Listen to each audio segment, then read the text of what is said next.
Bonjour à tous, aujourd'hui nous allons définir dans cette vidéo la notion de grandissement et présenter la relation de conjugaison. Vous savez que la lumière, elle a une direction et un sens de propagation. Alors, du coup, ça veut dire que dès que vous faites un schéma en optique, eh bien, vous allez devoir indiquer le sens de propagation de la lumière par une simple flèche. Et il va falloir également orienter l'espace. Vous allez donc définir un axe orienté, verticalement et horizontalement, pour indiquer le sens positif. Un sens positif signifie que les longueurs peuvent être positives ou négatives. Un rappel de mathématiques, si une longueur peut être positive ou négative, on utilise la notion de grandeur algébrique. En optique, le sens positif est défini par le sens de propagation de la lumière. Ici, horizontalement de gauche à droite et verticalement du bas vers le haut. Ainsi, eh bien, la longueur FO, elle sera positive car en se déplaçant de F vers O, on se déplace de la gauche vers la droite, ce qui correspond au sens positif défini plus haut. Et inversement, OF sera une longueur négative. Ensuite, pour AB, cette longueur sera positive car en se déplaçant de A vers B, on est dans le sens positif qui a été choisi. Tandis que A'B' sera négatif car en se déplaçant de A' vers B', on est dans le sens négatif qui a été choisi. Un autre exemple, on vous donne ici le sens de propagation de la lumière. Du coup, vous allez pouvoir définir le sens positif dans votre repère. Et ainsi, la longueur OA' sera égale à plus 7,4 cm, tandis que la longueur OA sera égale à moins 1,2 cm. Voyons maintenant la notion de grandissement. On la représente par la lettre grecque gamma. Alors, nous allons avoir le schéma d'une lentille convergente, d'un objet AB et d'une image A'B'. Donc, on indique le sens de propagation de la lumière et on oriente notre espace pour pouvoir ensuite, si besoin, mesurer des longueurs. Le grandissement, ce n'est rien d'autre que le rapport de deux longueurs, à savoir A'B', donc la longueur de l'image, sur la longueur de l'objet, AB. Et si vous observez bien, vous voyez apparaître deux triangles rectangles et on est dans la configuration où on peut appliquer le théorème de Thalès. Ainsi, vous pouvez également dire que le grandissement est aussi égal à la longueur OA' sur OA. Ensuite, en fonction du signe et de la valeur du grandissement, eh bien, vous allez avoir des informations sur la taille de l'image, si elle est plus petite que l'objet ou plus grande, si elle est renversée ou non. Alors, considérons l'exemple suivant que vous avez sous les yeux, en fait. Si on vous demande de calculer le grandissement de cette lentille, eh bien, vous mesurez sur le schéma la longueur de l'objet, AB, sur le papier, donc plus 0,6 cm, la longueur de l'image, moins 3,8 cm. Ainsi, vous avez un grandissement qui est égal à moins 6,3. Et donc, moins 6,3, ça vous situe à ce niveau-là. Donc, vous avez un grandissement qui vous indique que l'image est renversée et agrandie, ce qui est bien le cas sur le schéma. Je vais maintenant vous présenter la relation de conjugaison, mais avant ça, je vais quand même vous montrer le montage expérimental qui permet d'obtenir une image à partir d'une lentille et d'un objet. Alors, voici un schéma simplifié du montage. Vous avez une source de lumière qui va envoyer de la lumière sur un objet que l'on appelle F. Cet objet étant éclairé, il va envoyer de la lumière sur la lentille et on va recueillir l'image sur un écran. Alors, rappelez-vous, lors de la dernière vidéo, on avait montré que la position de l'image, elle dépend de la position de l'objet par rapport à la lentille et de la distance focale de la lentille. Alors l'expérience, elle va consister à, pour une lentille donnée, on déplace l'objet et on cherche avec l'écran, bien sûr, l'image. Il faut que l'image soit nette sur l'écran. Donc on va déplacer l'écran jusqu'à obtenir sur l'écran une image nette. On peut schématiser ce montage avec l'axe optique, la lentille convergente. On place les 3 points caractéristiques, donc le foyer objet, le centre optique, O et le foyer image. Ensuite, vous placez votre objet qu'on représente toujours par le segment AB. Et puis vous pouvez obtenir l'image et à l'intersection, vous obtenez votre image A'B'.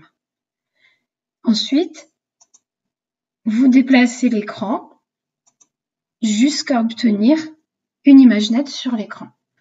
N'oubliez pas, sur un schéma, on définit toujours le sens positif pour pouvoir définir une longueur. Alors maintenant, il s'agit de trouver le lien mathématique entre OA, OA' et OF. Alors, OA, n'oubliez pas, c'est la position de l'objet par rapport à la lentille et cette longueur, elle est variable puisqu'on peut faire bouger l'objet par rapport à la lentille. De la même manière, si vous faites bouger la position de l'objet, eh bien la position de l'image, elle va être également variable. Par contre, la distance focale, c'est constant parce que ça dépend de la lentille, c'est caractéristique de la lentille. Je vous rappelle que OF' est égal à moins OF, qui est égal à moins F, et F, c'est ici la distance focale de la lentille. Alors, sur le schéma, il faut toujours indiquer le sens de propagation de la lumière et la relation de conjugaison qui vous donne le lien mathématique entre ces 3 longueurs, eh bien la voici. Vous avez 1 sur OA' moins 1 sur OA qui est égal à 1 sur OF'. On peut également ajouter pour la suite le sens positif pour pouvoir ensuite mesurer des longueurs. Nous allons tout de suite présenter des applications pour cette relation de conjugaison. Alors, considérons un objet AB qui est situé à 20 cm d'une lentille mince convergente. Son image se forme sur un écran situé à 33,3 cm de la lentille. Et la question va être utiliser la relation de conjugaison pour calculer la distance focale f' de la lentille. La première chose à faire dans ce genre d'exercice, c'est de faire un schéma. Donc vous placez l'axe optique, les 3 points caractéristiques d'une lentille mince, vous placez votre objet AB, et puis vous indiquez le sens de propagation de la lumière, ainsi que le sens positif choisi pour orienter votre espace. Alors, si on vous dit qu'un objet AB est situé à 20 cm d'une lentille, ça veut dire que OA est égal à moins 20 cm. Je vous rappelle que OA, pour aller de O vers A, on va dans le sens inverse de propagation de la lumière. C'est pour ça qu'on écrit moins 20 cm. OA', c'est en fait la distance image-lentille. Et là, pour aller de O vers A', vous allez dans le sens de propagation de la lumière. Donc, la longueur est positive. Ensuite, il faut utiliser la relation de conjugaison. Et en fait, votre inconnu va être f'. Donc, à partir de là, vous remplacez les longueurs par leur valeur et vous arrivez à f' qui est égal à 0,125 mètres. F', ça correspond à la longueur OF' sur le schéma, on le voit apparaître, et c'est donc égal à 12,5 cm. Ainsi, n'oubliez pas que comme f' est le symétrique de f par rapport à la lentille, eh bien, vous pourrez également dire que OF est égal à moins 12,5 cm. La suite de l'exercice, eh bien, on peut vous demander d'en déduire la vergence de la lentille mince convergente. Alors ici, il faut se rappeler que f' qui est égal à OF', eh bien, comme je viens de vous le dire, c'est le symétrique de f par rapport à O. Donc, vous pouvez dire que la longueur OF, elle est égale à moins 0,125 mètres. Et ça correspond à la distance focale que l'on note petit f. Ensuite, il faut se souvenir que la vergence, c'est ça qui caractérise une lentille, c'est l'inverse de la distance focale. Donc, vous pouvez en déduire que la vergence ici, c'est égal à 1 sur moins 0,125 mètres, ce qui est égal à moins 8 dioptries. On va ensuite vous demander de construire l'image de l'objet AB.